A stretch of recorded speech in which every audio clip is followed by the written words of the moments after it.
इस वीडियो को देखने के बाद आप समझ पाएंगे कि आलस्य क्या है, यह कैसे पैदा होता है और इसे कैसे खत्म किया जा सकता है।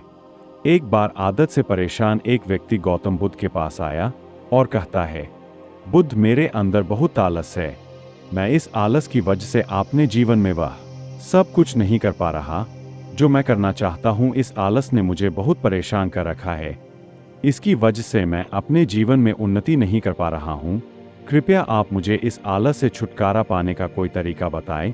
यह सुन गौतम बुद्ध मुस्कुराते हैं और आलस व्यक्ति से कहते हैं, तुम्हें कैसे पता तुम्हारे अंदर आलस है?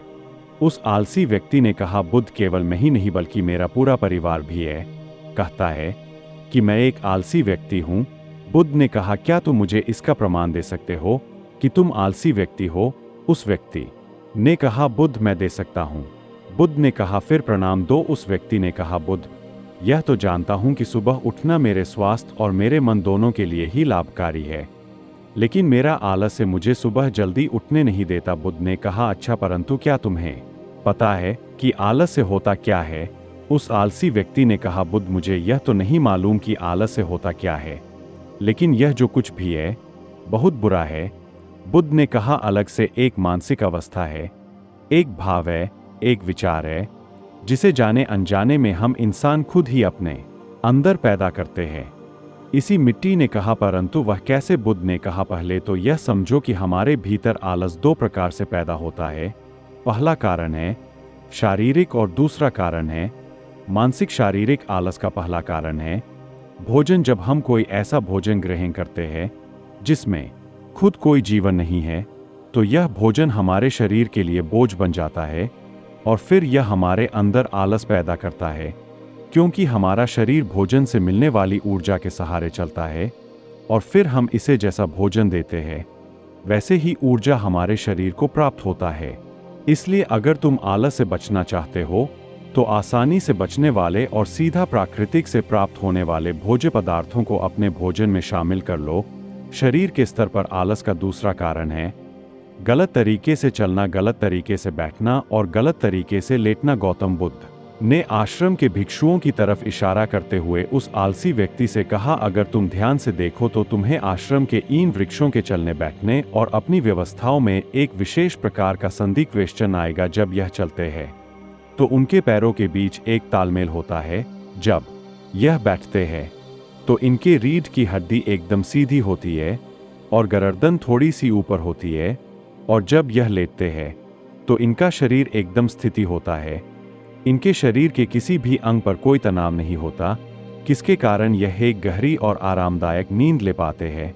उस आलसी व्यक्ति ने पूछा, बुद्ध, व क्या पर्याप्त नींद लेना भी उतना ही जरूरी है? बुद्ध ने कहा, ना कम ना ज्यादा, हमेशा ही पर्याप्त मात्रा में सोना लाभकारी होता है। अगर तुम आज रात पर्याप्त नींद नहीं लेते तो तुम्हारा कल का पूरा दिन थकान और आलस्य से भरा होगा, इसलिए पर्याप्त नींद भी उतनी ही जरूरी है। आलसी व्यक्ति ने कहा, हाँ बुद्ध, यह तो मैंने भी महसूस किया है। बुद्ध ने कहा, शरीर के स्तर पर आलस का तीसरा कारण है सुबह जल्दी ना उठना। यह सुनो। उस आलसी व्यक्ति ने कहा, हाँ बुद्ध, मैं तो सुबह जल्दी उठ नहीं पाता हूँ। बुद्ध ने कहा, तुम सुबह जल्दी तब उठ पाओगे जब तुम रात में जल्दी सो जाओगे। बुद्ध ने आश्रम के भिक्षुओं की तरफ इशारा करते हुए कहा, इन भिक्षुओं को देखो, इन्होंने रात्रि में अपने सोने का एक निश्चित समय निर्धारित कर रखा है और यही कारण है कि रोज प्रातःकाल जल्दी उठने में सक्षम हो पाते हैं। हर एक बौद्ध भिक्षु को अनुशासन का पालन करना होता है और यही अनुशासन इनके जीवन में संतुलन आता है। कुछ लोग अनुशासन को एक बंदर समझते हैं। उन्हें लगता है कि अनुशासन उन्हें बनाता है, लेकिन सच्चाई यह है कि अनुशासन हमें बनाता नहीं बल्कि स्वतंत्र करता है। इसलिए अगर तुम शारीरिक स्तर पर आलस से छुटकारा पाना चाहते हो तो खुद को अनुशासन में डालो, एक निश्चित दिनचर्या का पालन करो। उस आलसी व्यक्ति ने कहा, लेकिन शुरुआत कहाँ से करें? सही तरह का भोजन करने से, सही तरह से बैठने, लेटने और चलने से, या फिर सुबह जल्दी उठने से? बुद्ध ने कहा, शुरुआत अभी से करो। जो भी तुम इस समय कर रहे हो उसे पूरी ध्यान से करो। पहले तुम मन की स्तर पर आलस्य को समझो, लेकिन उससे पहले दोस्तों, अगर आप भी काम को टालने की आदत से परेशान हैं या फिर आलस्य की वजह से आप जीवन में वह चीज कर पा रहे हैं जो बुद्ध ने कहा मन के स्तर पर आलस्य का पहला कारण है हमारी पुरानी गलत धारणाएं, जब हम किसी काम के लिए खुद को काबिल नहीं समझते तब हमारे भीतर आलस्य से पैदा होता है।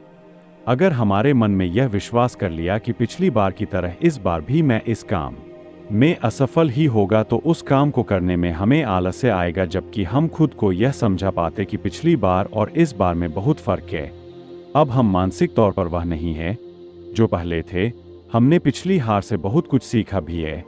इसलिए मानसिक आलस्य से बचने के लिए सबसे पहले खुद पर विश्वास करना सीखो। मानसिक आलस्य का दूसरा कारण है छोटी सोच वाले और आलसी व्यक्तियों के साथ कई बार ऐसा होता है कि हम खुद आलसी होते, लेकिन कुछ आलसी और कामचोर लोगों के साथ रहते रहते हम खुद भी आलसी और कामचोर बन जाते हैं।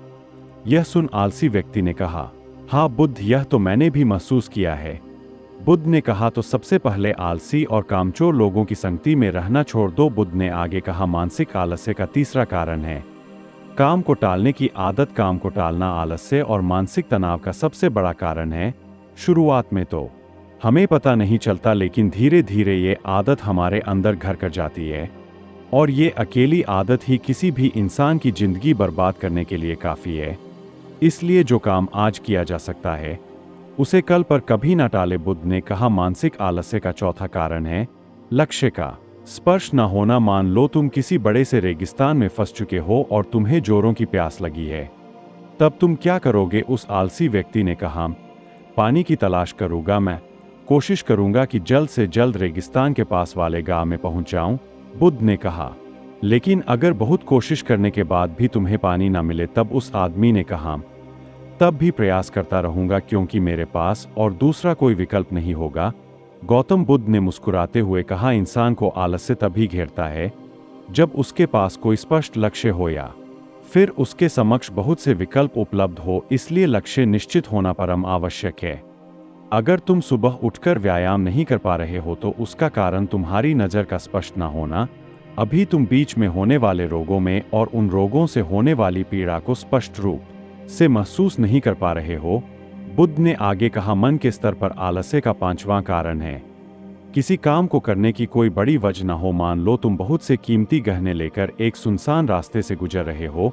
तुम चलते चलते बहुत थक चुके हो और तुम्हारा बैठने का मन कर रहा है, और तुम एक बड़े से पेड़ के नीचे आराम करने के लिए बैठ जाते हो।